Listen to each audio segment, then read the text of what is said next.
எல்லாரும் என்னையவே சொல்றாங்க. நான் ஏதோ அண்ணா பாத்தியாடா என்னையவே வந்து எல்லாரும் கார்னர் பண்றாங்க.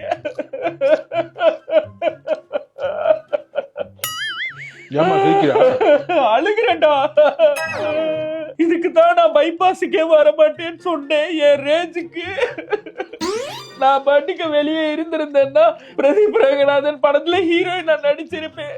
என்னைய கூட்டிட்டு வந்து இந்த பைபாஸ்ல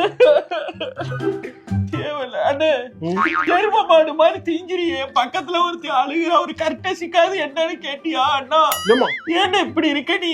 நான் தப்பா ஒண்ணு சொல்ல, நான் ஒண்ணும் இது பண்ணலையம்மா. இப்படி திண்ணி மாடா உட்காந்துக்கிட்டு எனக்கு வச்ச சோறையை எடுத்து திங்கிற, பக்கத்துல உட்காந்து திங்கிற. நம்ம ஒரு கூறுக்காரனா கம்முன்னு இருக்கேன். நான் தேவையில்லாம நீங்க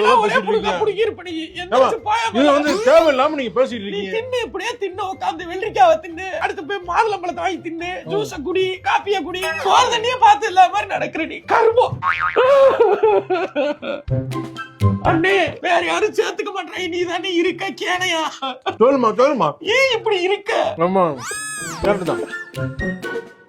அதாவதுமா நான் வந்து என்னோட ஆக்டிங் ஸ்கில் இருக்குல்லமா, நான் வந்து ஸ்கில் வந்து எப்பவுமே பார்த்தா மக்கள் தான் சொல்றேன்.